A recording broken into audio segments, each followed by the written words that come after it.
I know there's so much more that could be said. And actually, this afternoon is really designed by the planning group to be a place to take and apply, some of this thinking into what might this imply for the work that we're doing through our cohorts, through this collaborative action network. So to give some space to kind of some practical expression to a way of thinking about legacies and vital conditions and balancing urgent services, these really tough kind of balancing acts. But also just, recognizing that folks may be holding on to some things.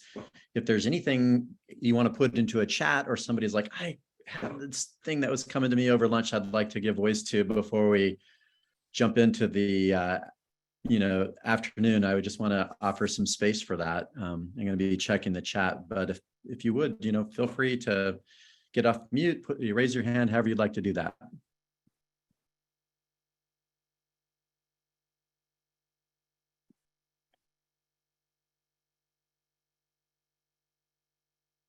Thank you, Daniel.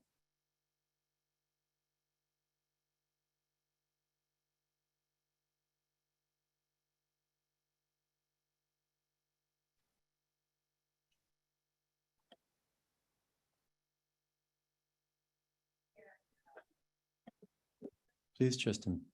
Yeah, I really appreciated the sentiment that we kind of touched on towards the end of our discussion of the sort of resource allocation conversation around around the idea of like truth testing these things and finding, like, putting at the forefront the idea of really identifying like the stakeholders in our community, the people who are receiving services, and finding ways to really make sure that those voices are not getting left out or pushed aside for conversations that, well-meaning and spirited by the positivity and the outcomes that are seen, but just making sure that we're always kind of touching back base on understanding, because I think the most difficult part of that whole process for me, and I think others in the group that I was in, was identifying realistically, like, where are we at currently with those allocations. Somebody had mentioned prioritizing, like making that not audit, but like the wheel, and like understanding how to make that information more transparent, so that we do have a clearer sense of those things, because I think that we all really have a strong passion in a sense of where those future allocations can go, but I think understanding where they are currently, and in understanding that, we all kind of come with our own different part of that conversation, and that understanding, that coming together like this is an opportunity to hear from folks who maybe are in the island counties versus the folks in Whatcom, and getting a clearer picture as a result.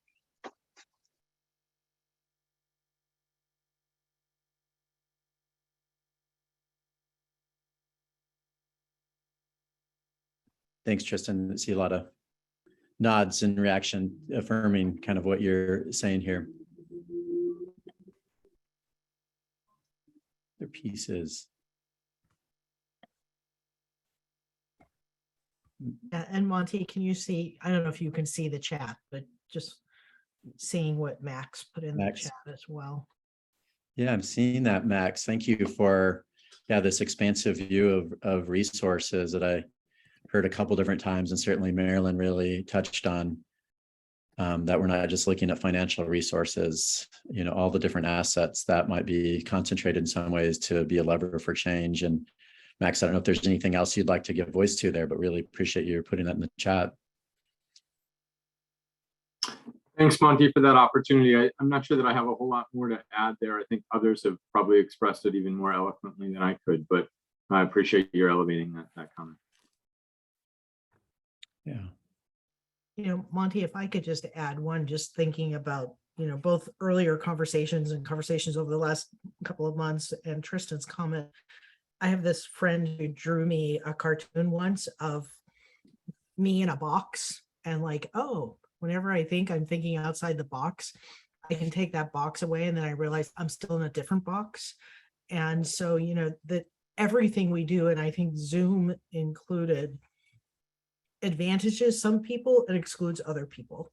And so, access to technology, access to a good, internet access, et cetera.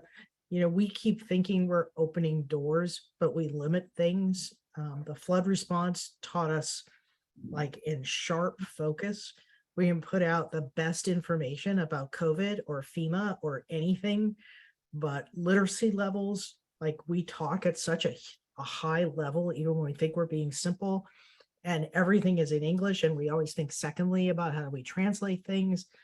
Like, everything we do, if we're going to be truly inclusive, there's work to do. So I'm always thinking of this cartoon. I've actually had it for like 22 years of every time I think I'm thinking outside the box, I'm just like taking off one box, but there's still more boxes that are in the way. And I just love the notion that we can keep breaking some of those boxes. So someday I'm not in a box. That'd be awesome. Yeah. Thanks for that, for Liz. It'd be great to see the cartoon. I think it's easy to visualize what you're saying.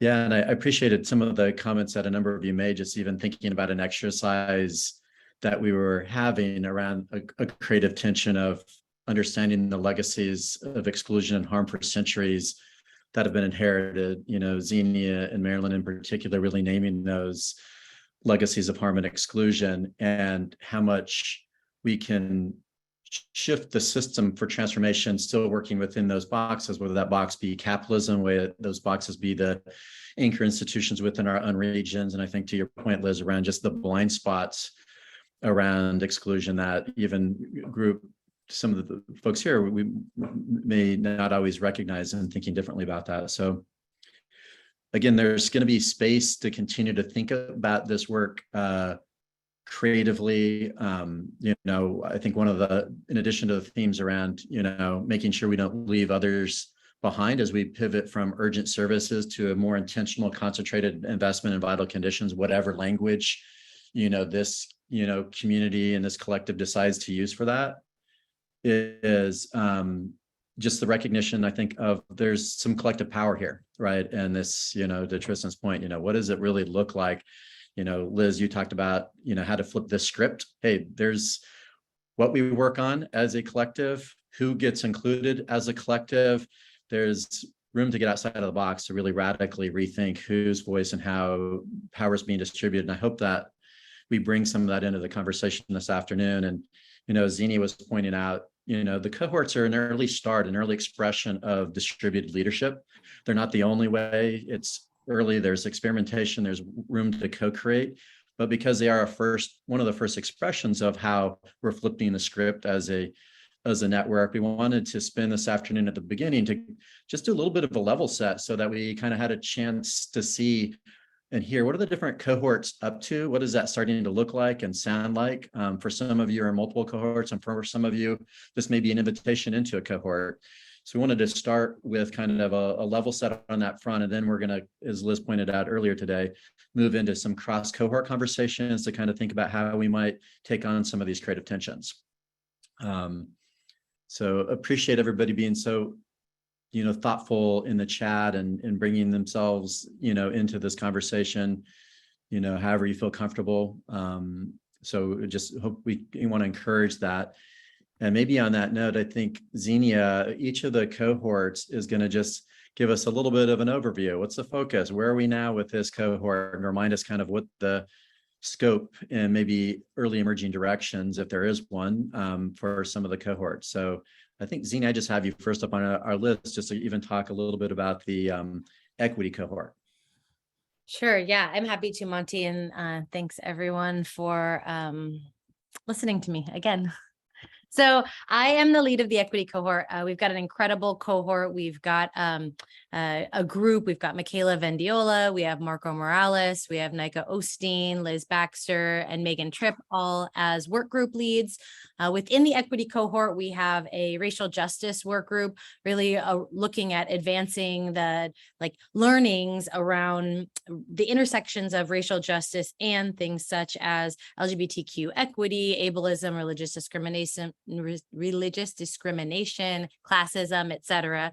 And then the tribal and indigenous learning focus area, really looking at advancing tribal learning and potential partnerships. And then this other work group is the measurable equitable well-being, really looking at securing, promoting, and using measures of well-being. And I think identifying what those measures of well-being are, especially through a racial justice framework.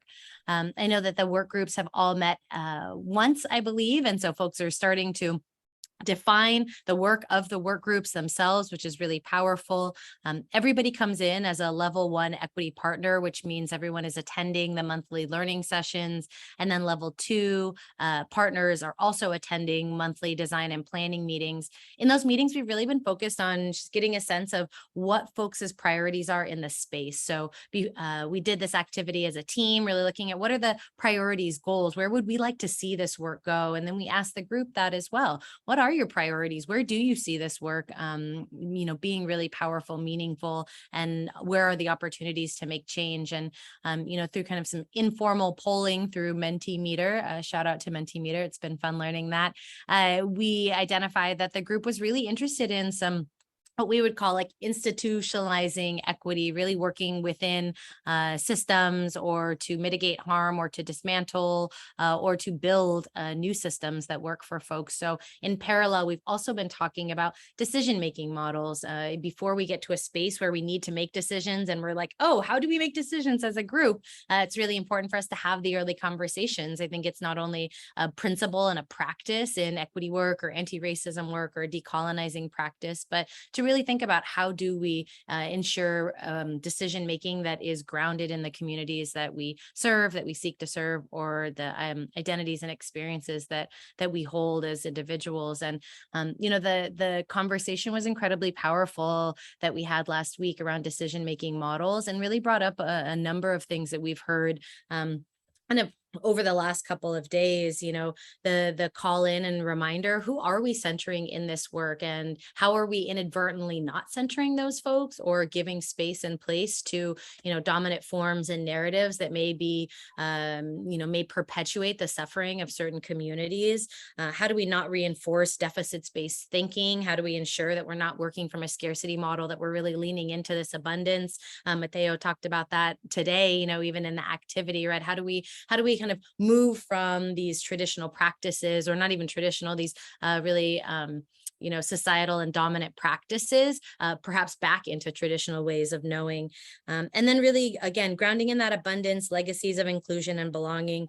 And then this point around like who is constantly left behind. I think in a number of spaces have brought up individuals with, lived experience, whether that's racial or ethnic wise, whether that's cultural, whether that is a whole host of other identities that folks hold. And I think first and foremost, at least for me as a practitioner of, racial justice practice, we always have to be identifying the ways in which race, is an intersecting and a factor in the oppression that communities face. And it's not the race itself, right? It is the ways that systems are built to oppress individuals who hold certain identities. So when we talk about folks within LGBTQ communities, when we talk about disabilities communities, et cetera, we are not, leaving folks behind. We are certainly using an intersectional framework to say we recognize that, Black, Indigenous, and people of color communities who also hold other identities are more face oppression in the ways that our current systems are created. So those have been some of the conversations we've been having. We look forward to having more of them, and certainly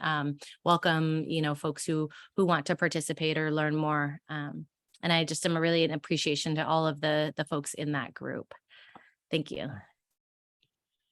Yeah, thank you, Zini. And again, this is just a little bit of a level set and a flavor of what's starting to bubble up, and just a double click, I think, on your point.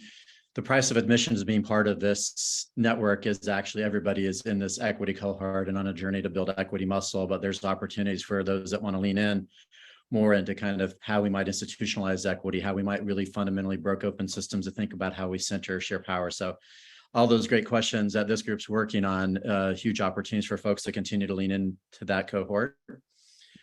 Rocio, I don't know if you or others would like to, the emerging focus areas, please. Hi, hola, I'm Rocio. Thank you so much for having me here. I'm going to be presenting with Amanda Sloan and Beth Ruth, who are my colleagues. And this group is formed by a wonderful staff: Michaela Vendiola, Marco Morales, Lisa Soni, Vanessa Diaz, Lindsay Canos, and Nicole Willis. And the emerging areas that make up this cohort are community perspective emergency response, youth emerging leadership engagement, and rural access to care. These three areas have been identified over the past 2-3 years as a scope where more community partners find themselves working and where a better understanding of the unique struggles and needs of the population we serve is required. At the emerging focus area cohorts, we aim collectively learn how structural racism, discrimination, and inequity perpetuate economic, political, and social gaps in minority groups and historically marginalized communities. Consequently, we are motivated to co-design better and more inclusive programming, policies, and systems that consider and elevate the voices of the diverse communities within the Northern region. We know that the process is not easy. There is no recipe, as Liz has mentioned before. There is not something that we can follow. Therefore, we are extremely thankful for the grace, the love, the compassion that we are receiving from each other, while we are figuring out together how to move ourselves from empathy to action.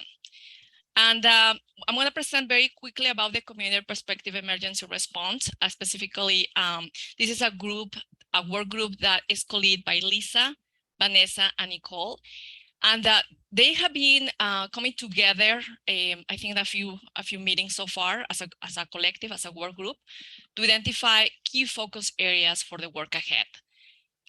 They have been able to identify a few items that I'm going to mention to you.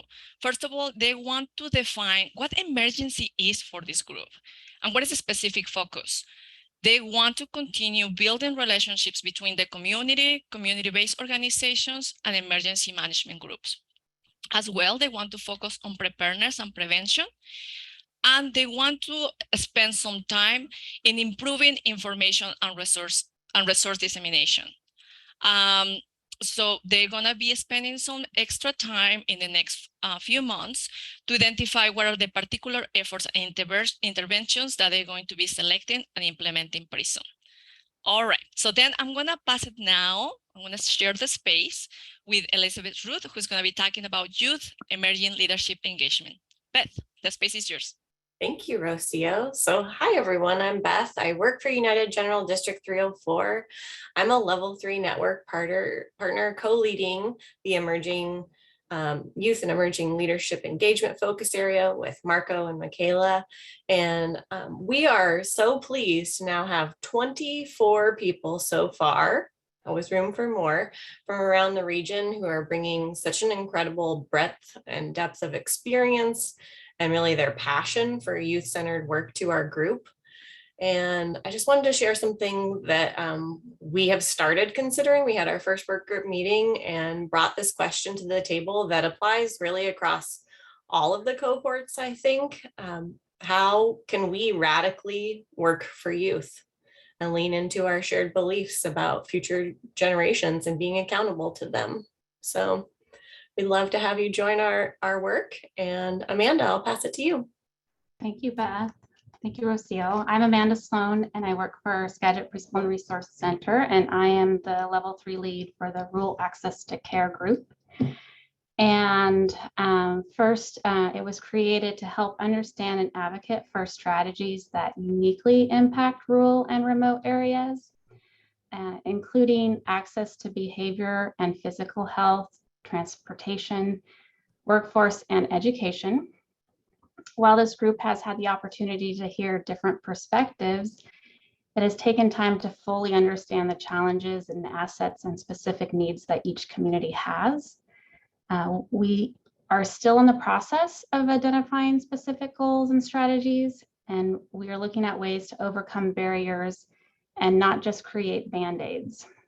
Our hope is to really focus on ways to create long-term thriving communities. And I suspect that this group will need the input from all the other cohorts to make that happen. So thank you. Thanks, all of you. Really appreciate that. So again, if there's questions, you can see in the link, there's a little bit more information about each of the cohorts. Thanks for putting that in the chat. And I think next up we have Heather with Vital Conditions. Hello, good afternoon, everyone.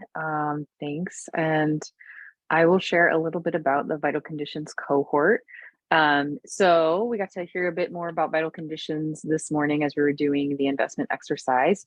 But the Vital Conditions cohort is focused on addressing conditions vital for a person or a community's health. And while it is centered around the Vital Conditions framework, which is a collaborative cross-sector approach to improving community health and well-being, it is our cohort is actually focused on 3 specific vital conditions, which are food, housing, food security, I should say, housing, specifically humane housing, and financial well-being in the form of meaningful work and wealth. And so as Bobby mentioned this morning, the Vital Conditions framework is sort of an update on social determinants of health framework, really takes that model in using practical unifying action. I really like that graphic we had this morning, and really illustrates how all of those conditions are interconnected. So like other cohorts, we have a really wide variety of members. We have organizations ranging from healthcare systems, social service providers, housing providers. We have public health agencies, advocacy organizations, tribal governments, behavioral health providers, all sorts of folks.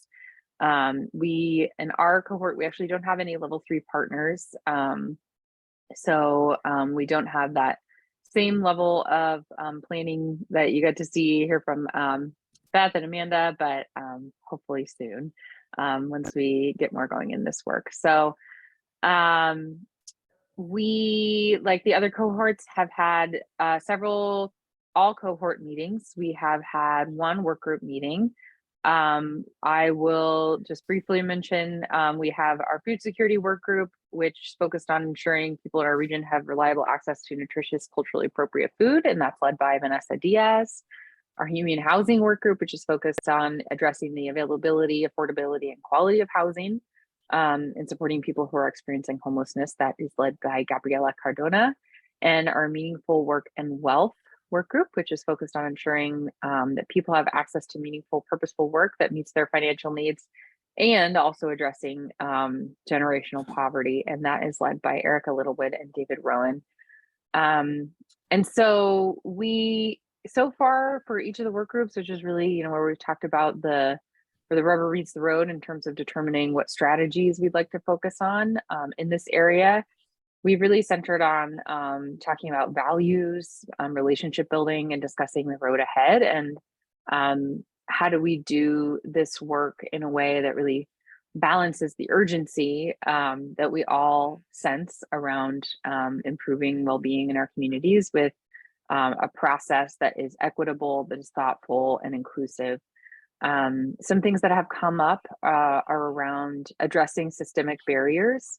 And what do we do when we identify those across work groups and across cohorts? And how do we elevate those and turn those into advocacy and action opportunities? So that's an area of work that I'm really excited to dive more into. My title, actually, beyond the cohort work, is Public Health and Government Liaison. And so I'm excited to get more into advocacy work as we move along together in this cohort journey. And then we've also talked about really being true to the idea of co-creation and accountability, and making sure that we're shifting power, and that this isn't just North Sound ACH kind of pulling you along for the ride, but it is a collaborative, truly collaborative journey. So I'll stop there. Thank you for giving us a flavor of that, Heather. And Nika may be up to think about practice transformation.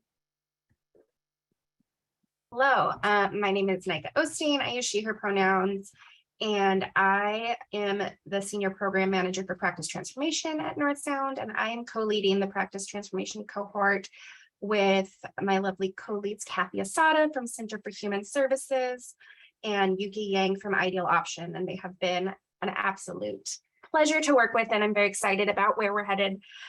So practice transformation is probably the cohort that's most aligned with the work that came out of the Medicaid transformation project. So a lot of it has already been ongoing work over the past several years and work we're continuing on. In practice transformation, the definition is often very clinical. It's about improving patient-provider relationships, ensuring better outcomes for patients, and decreasing healthcare costs. But we have people from all sectors in the cohort. I believe we have 40-some organizations that are participating, from social services, EMS, large healthcare providers, and people who have direct client care, and people who don't. So we're going to do some really exciting work. I think that will be very cross-sector, despite being a more clinical, traditionally clinical angle. We have 4 work groups for practice transformation. And like I mentioned, a lot of them are based on ongoing work from Medicaid transformation. And the first one would be oral health, and that's being led by Lisa Sony. And we have had a contract for about 3 years with our CORA to lead an oral health local impact network. So that work has been ongoing for a while and has done some work around school-based sealants, so going into schools to provide preventative dental care for children, dental integration, providing access to preventative dental services at behavioral health appointments, as well as some rural access projects on San Juan Islands where there is very limited oral health options and no Medicaid providers for adults. The next one would be behavioral health integration, and that's being led by Lindsay Knaus. And that is focused on integrating either behavioral health care into physical health services or physical health services into behavioral health care. And one of the big focus areas right now is the state of Washington is working on creating an integrated care assessment that will align across all of the MCOs and hospital systems and organizations. In the past, there's been many different ways that organizations are assessing how they are doing in their integrated care. And so this will standardize it and will also provide some opportunities for technical assistance to people who are doing that work. And I think from what I've heard, that work group also has some really cool ideas about how they can look at populations that have historically been harmed by these systems in behavioral health integration. Next, we have substance use, and that is led by Megan Tripp. Under Medicaid transformation, it was really focused on opioid use, and we're trying to broaden it to all sorts of substance use. We know that co-occurring substance use disorder is a huge issue, and so we want to broaden beyond that. The regional opioid convening has been going on for a few years. That was something that was started under Medicaid transformation, and so that work is still ongoing. And they have done some work around harm reduction, stigma reduction, getting Narcan and harm reduction supplies directly to communities. So that's really exciting work that Megan has been leading. And finally, we have reproductive and sexual health that Alicia Harrison is leading.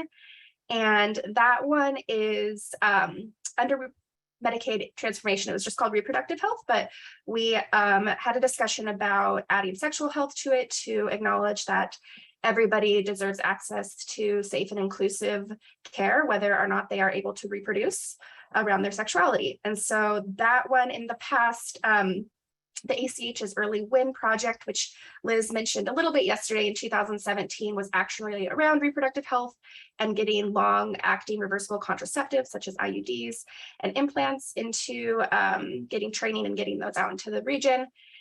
And we also have in the past offered trainings around pregnancy intention screening tools, which are a family planning tool.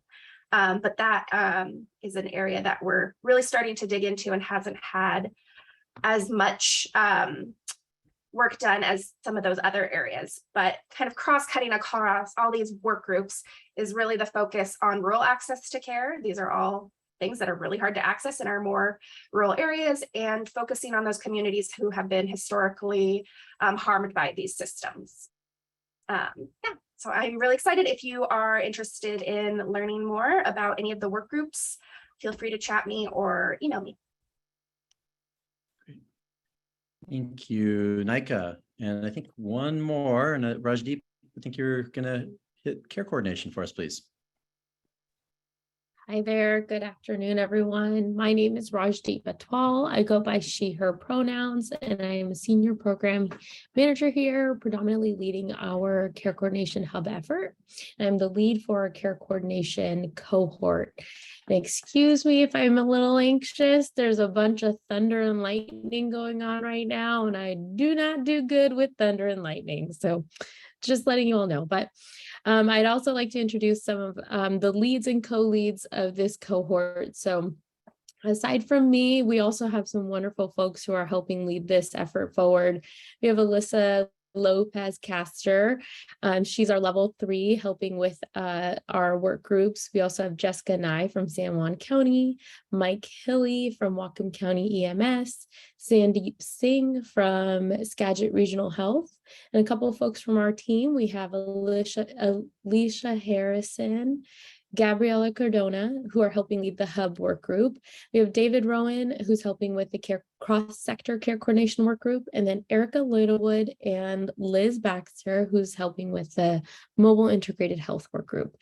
And so I was keeping an eye on the chat, and I saw some comments saying that they would like a glossary of terms, and I totally agree with that. There's a lot of great terms that we are consistently utilizing that we sometimes forget that not everybody understands what we're saying, and we start using acronyms. So just to maybe break this up a little bit more. So the efforts of our care coordination hub work group is to grow the regional North Sound community hub.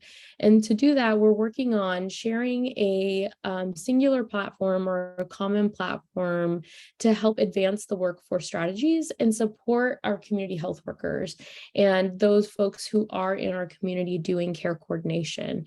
And so care coordination has many faces. We have folks who are doing care coordination in EMS work and paramedicine. We also have people doing care coordination work as social workers. We have folks doing it in migrant areas.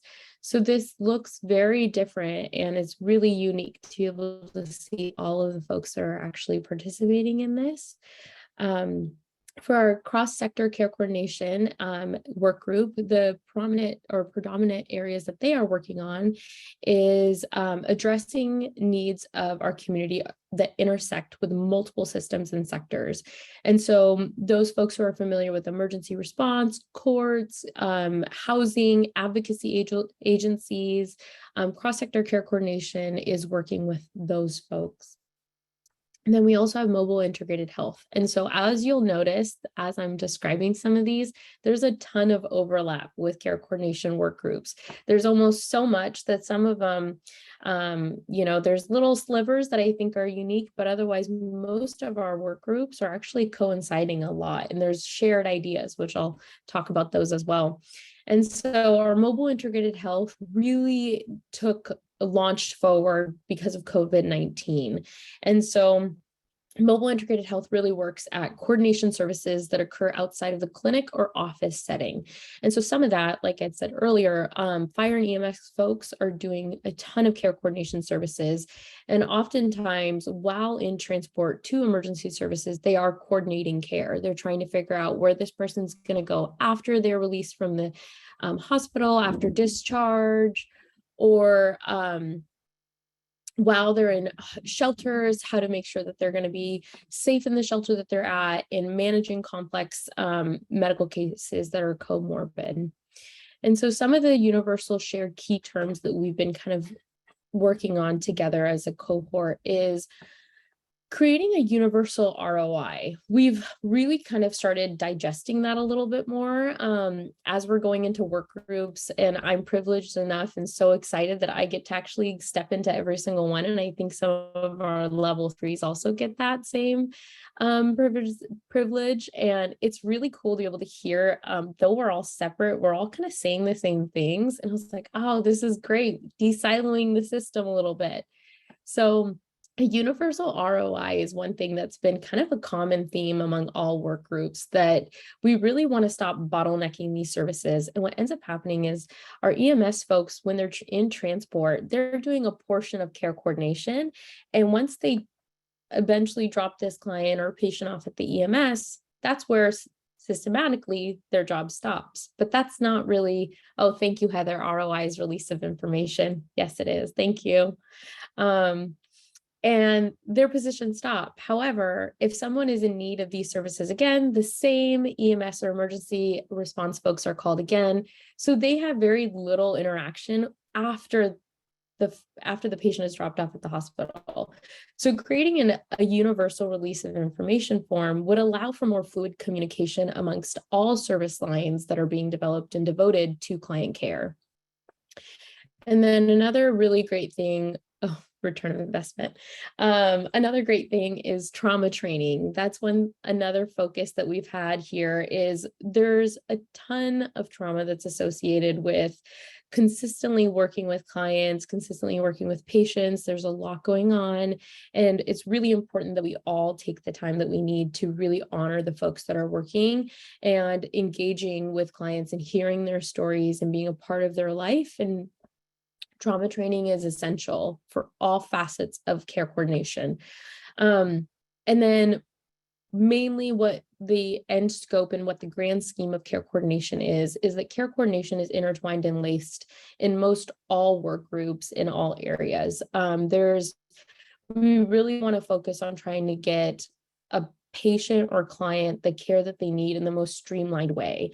Historically, what ends up happening is clients, there's a ton of services available in each community. However, because they're siloed, a client or a patient is ping-ponged around. There's a service that they may get from one area, but not the other. And then they're asked to go to the other spot to fill out a certain form. And so you get this client who's in limbo right now. And then, they slip through the cracks and their care is not consistent and there's no continuity of care.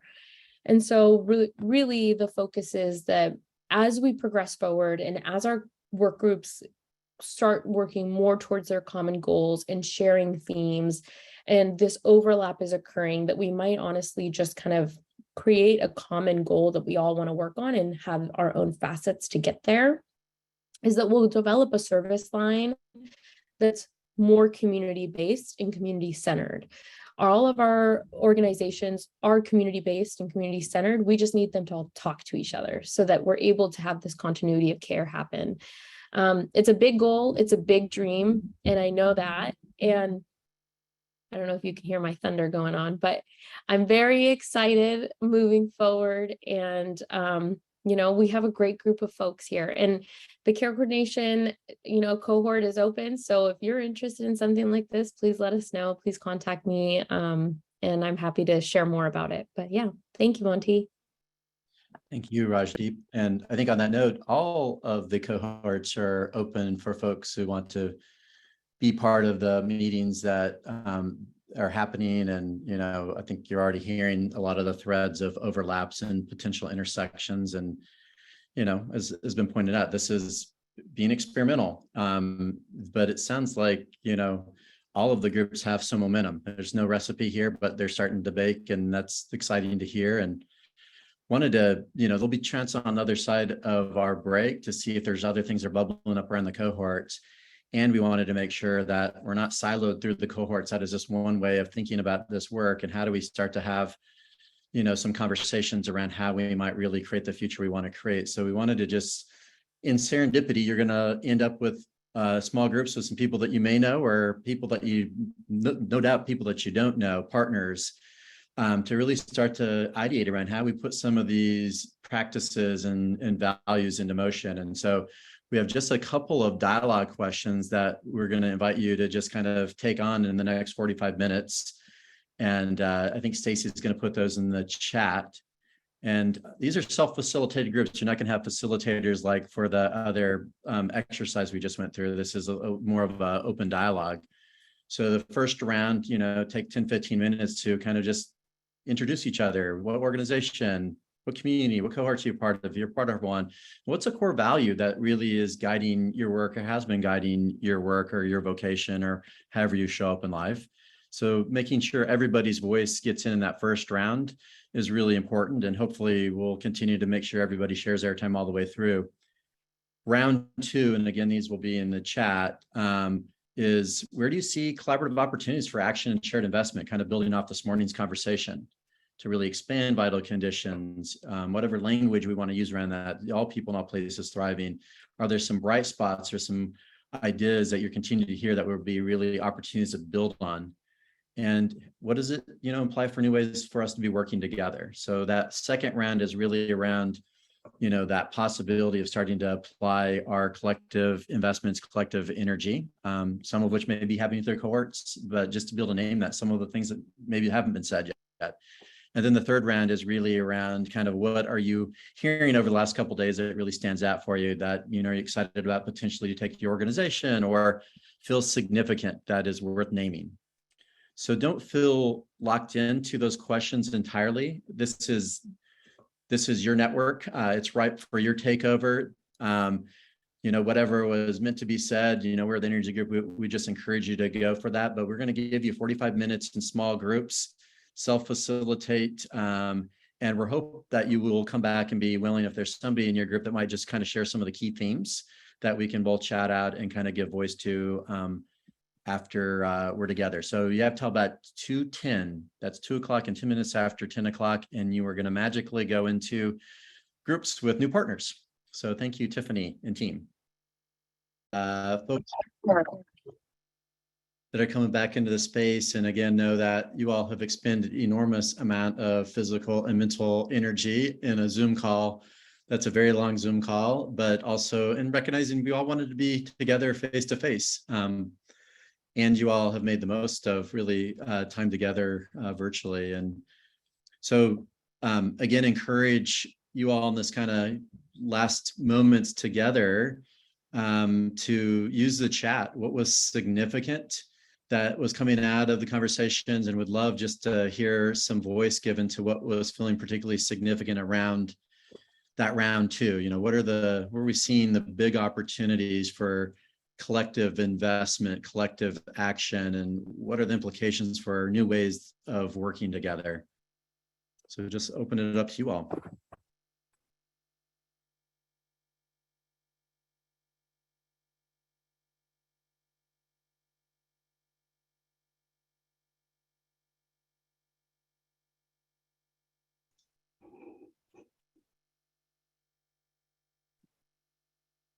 I will share from my group. My name is Lisa. We had a great group, but there's one person in particular that I would like to celebrate, only because they shared they were not part of the cohort, and this past 2 days might change that. So Danita Price, who has spoken up throughout the last 2 days, just want to celebrate her joining us, and hoping that we are luring you in to work with us and share your knowledge. Some themes that came up, we didn't get through all 3 rounds, but we talked about equity as being the thread that both goes through and surrounds all of our work, and that investment that we're making is really vital to what we are going to create together. And then there were some key, we discussed that rural access to healthcare particularly seems to be a theme that is coming up in so many of the cohorts right now. So just wanting to call that out. And then we had someone share that trauma-informed training and awareness is super vital to this work, and that question about how do we systematize it in the sense of like ensuring that everybody has the knowledge and understands how to implement it in the work that they are doing. And let's see. Oh, when we talked about bringing in voices, one of the other things we talked about is that it's incumbent on us, if we want to have those voices be part of the work that we're doing, that we're willing to change the format of how we are talking together, how we're sharing information. Zoom is not great for everyone. Not everybody has the technology. So are there, do we meet in a park? Do we talk in other languages, so on and so forth? So those are some of the key things that came out of our group share. So thank you.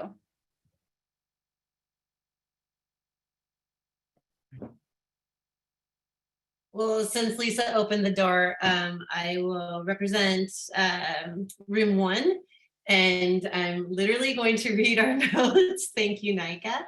So for celebration, it's the work that the ACH has done to build relationships with tribal partners and to celebrate the time that it takes. And we have allowed for those relationships to grow. So there was quite a few references to presenters and art in the last 2 days that showed those relationships and growth. And then takeaways, the collaboration across cohorts that I think Rachel said it a nice way of, maybe it's time to even kind of look at that in an infographic form of how the cohorts overlap in certain areas and how to leverage that work. And then continue to invite people to the table. So whose voices are we not hearing? So that we have inclusive and authentic engagement. And then more clarity on the investment and how that will be incorporated into the cohorts. So that is from room 1.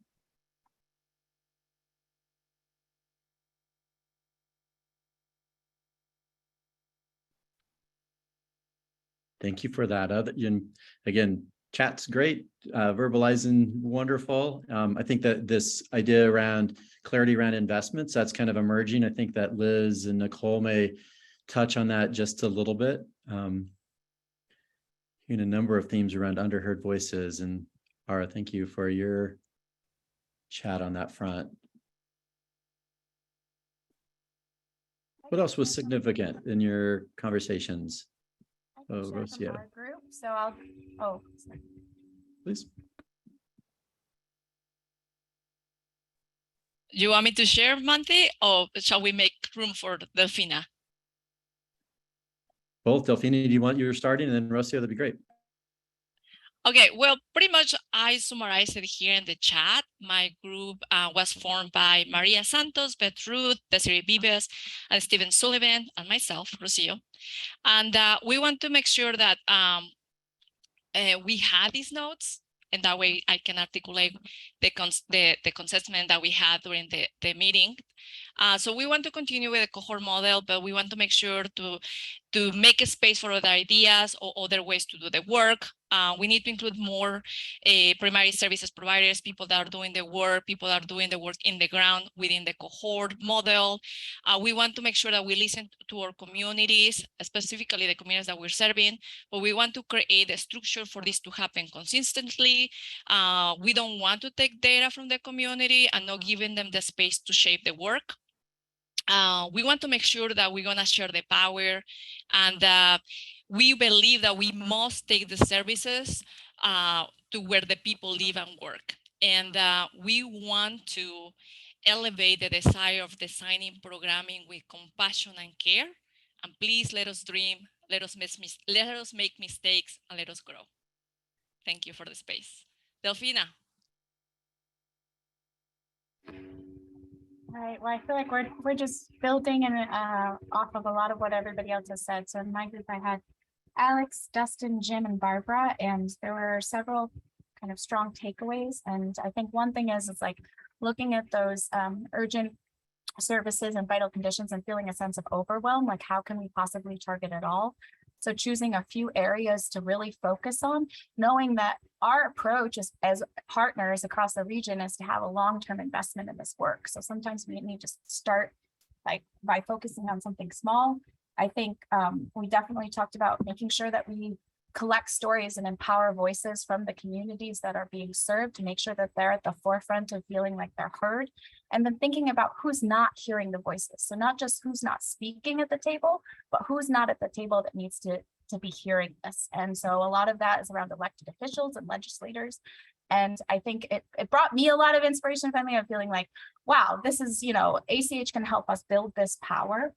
And then I thinking about, Barbara had a really good point about pointing out, as we try and shift from this top-down approach with funding, really thinking about the community being able to give feedback about what's working with funding, how it's being allotted, how we're expected to report back on what's working and what's not.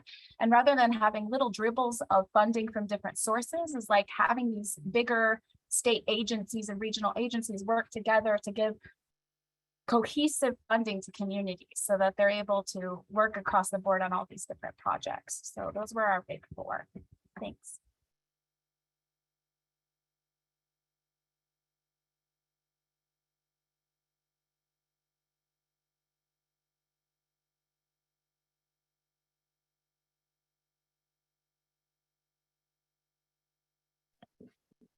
Those felt significant, or even a big takeaway for you, even on a personal level?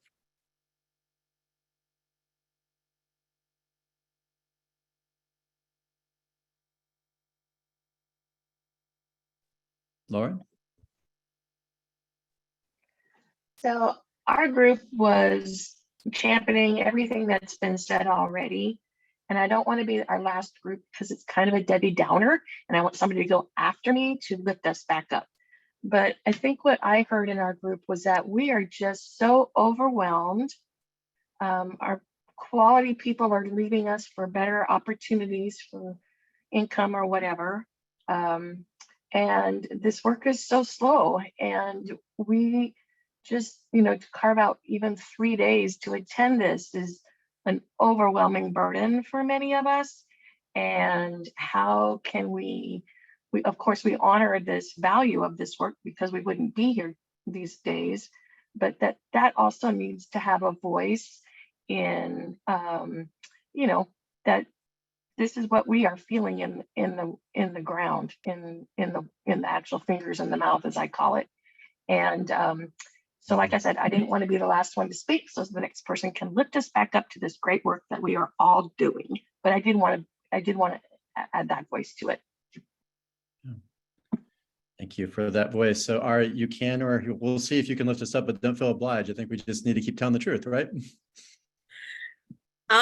Lifting up, telling the truth, all good things. One of the things we talked about, we very much veered off of topic. I shared a lot about the DIB work I'm doing and all that kind of stuff internally, but to kind of like uplift, one of the things we talked about was self-care. This is something that gets thrown around a lot, especially in the behavioral health. As we talk more about mental health, it's like, you should practice self-care. You should do this. You should do that. And recognizing that sometimes self-care, when someone is telling you, oh, hey, practice it, they're coming from a place of privilege. Sometimes like time-wise or monetary-wise, you don't have time for self-care. And also I wanted to speak like very like on a personal level, like talking about the various identities that I inhabit. I am where I am because my ancestors, the people who came before me, for transparency, I am an immigrant, I am Filipina, I am queer. The people who came before me, they didn't have time for self-care. All they did was work as far as they could to the point of exhaustion to like make things easier in order for like me and my parents to get to like where we are. How am I supposed to practice self-care when I don't know what that looks like? I don't know culturally what that looks like. I don't know like, ethnically what that looks like. I don't know whether as a queer person what that looks like. And yet and then at the same time, the flip side is if we don't put ourselves first, then we run that risk of burnout and what Lauren was talking about, being overwhelmed. So I think that we need to really emphasize a little bit more work towards like, how do we define self-care on an individual level? How can we make sure that when we're throwing that word around, that phrase, that idea around, we're doing it in a way of like, here are some ideas and here are ways where like various little things that you can do on a daily. And also recognizing that like when folks like me from historically marginalized communities, when we practice self-care, we don't really know if we're hitting the mark. right? So maybe being gentle on that and also being like, well, this is what that looks like, and also create our own systems out of that. You know, again, we don't have a blueprint for it. So how can we move forward to ensure that we're not facing that burnout? And also we're shifting that cultural perspective where we are uplifting folks who work themselves to exhaustion. That's like capitalism at work, right? That's like colonization at work. Like those are like mindsets that historically we've really been embedded in. It's like, look at you working an all-nighter. Oh, I barely slept. And we take it as like a point of pride, when in reality, it is breaking us down. And it is making this work that is so difficult and so hard, especially for historically marginalized, excluded folks, it makes it even harder. So I think like we need to work a lot on like shifting those perspectives and making sure that we are all being gentle on ourselves, and that it's okay to feel overwhelmed as long as we know that we're listening to our bodies and taking a step back. Like we need to really like, yes, take care of our communities and our coworkers and all that, but you can't take care of anyone else if you don't take care of you. So just be gentle on ourselves, I guess. But yeah, really put some more emphasis on the idea of self-care.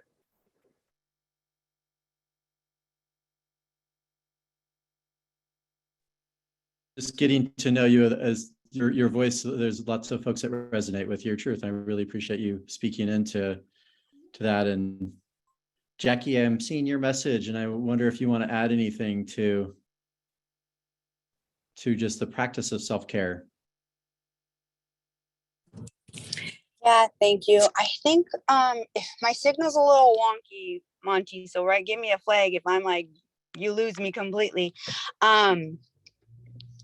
I think we had this conversation a couple of years, or I think at the start of pandemic, we were all grappling of like, how do we support one another, and then also our communities, is that one, self-care is very rooted in white supremacy culture, because how do we, again, it's like individual versus a collective. And so for us, it's for me, right, and culturally, it's community care, because inherently, although it is challenging, right, very difficult and challenging to support in the midst of like crises after crises. But when we love and we care for are not cared for, inherently, we're not well. And so the people that I love, that I care for, and that we're in community with, when I care for them and when they're grieving, inherently, I'm one taking care of myself. Because there's also, and I think it's been named and perhaps in our cohorts, is that while it doesn't feel good when we're in these spaces and we've been historically excluded, when folks speak up and they have shared experiences that don't fall in line with traditional practices, there's a lot of power in that. And again, it's being seen. And I think, it's just a shift, and perhaps, right, it's a combination. Maybe there's a new word, because, right, so much has transitioned and transpired in our communities that rather than getting attached to like language or words, because like, as we know over time, like it will shift and change. If we really center on ways of being, like, how do we want to show up and be in relationship with one another? So yeah, that was what was coming up for me. Thank you, Jackie. And Daniel, just shout out to your reminds of the quote, shouting self-care, people actually need community care. I was thinking about that earlier, this whole idea that, community and connection is the antidote to all types of addiction, right? So how do we start to reframe, what this work, this relational, community-centered work looks like that you all are already doing, but leaning into it in really different ways. Liz and Nicole, I'm going to invite you to maybe just speak in to this, and recognizing that this is not a one and done conversation today. Just, so appreciate, the questions that you all have around how do we fundamentally disrupt what may not work and really rethink what it looks like to include underheard voices. And it seems like this is a network that has the courage to do this. I was thinking of Kimberly Barrett, Dr. Barrett, who you met yesterday. We've had a chance to learn from her over the last 3 or 4 years, but just how different it is to bring underheard voices into the conversation in a much different region, and how that has changed and disrupted, created empathy between businesses and shift workers and people that have not been part of the conversation. So, it's a reminder of what's possible when we start to center on community, start to see the possibilities differently. And, This is a community that has enormous assets. I don't need to tell you all that. And actually, this isn't a theoretical exercise. There's lots of resources through this collective power. So it's fun and interesting just to kind of watch what's emerging here, and appreciate just being a part of listening in on this. And Nicole and or Liz, wondering if you might kind of bring us home kind of from the last couple of days, at least, as we think about tomorrow as well. Yeah, and thank you, Monty. And I may just have a bit of a bridge comment before Nicole and I talk about like next steps and such. But, I go back to, I don't know, 2 years and 8 months ago when we were all talking about closing our doors and isolating ourselves. And one of the things that also came out in our small group was how we are social beings, and what has the last couple of years done to us to not be able to be in connection with each other. But and this is just not meant to other anyone, but I imagine the phrase that became like posters in people's yards about the importance of essential health workers during the early days of the pandemic, and what that has done. And how can you practice self-care when somebody is telling you that you're essential and you need to get up and expose yourself and be in a workspace every day? And whether those are traditional healthcare workers, or they are the people who are doing the bathing and caring and shopping for people who are still in their homes, who without that would probably be facing death. And so like the people who continue to get up, leave their homes, be exposed, and I take that all the way to the folks who were picking the food that allowed me to go mass into a grocery store and still buy food, all the way along that food production chain. We did not consider them to be essential workers. We were very hyper focused on the folks who were sitting in our healthcare systems, and rightfully so, not to take anything away there. But there were so many other essential workers who are predominantly immigrants and people of color. And, to think, to R's point of not having examples of how to do self-care, we were dependent on a portion of our population throughout COVID, who we've always been dependent on. COVID just made that so much more clear. And we don't even know how to take care of them as a community, much less how to expect them to do self-care, because we couldn't even figure out a way to get them masks. And, so I have no end to this. I feel like I'm going to just do like a ... at the end of the sentence, but it's just like one more reason why we wanted to flip kind of the construct of how the work we were doing, wanted to flip it on its ear. So there's a lot of people who are essential to our health and well-being that we don't take very good care of. And, that's been a part of what has put me on the career path I've been on, but it's been really painful the last 2 years and 8 months to just have that continue to be elevated. So I have a lot of gratitude for all of you. I'm probably going to start tearing up here in a minute, but just like being able to step into a conversation where you don't know the glide path, you don't know the work plan, the template, the fishbone diagram, like anything that's at the other end of this, but that you're willing to help us build that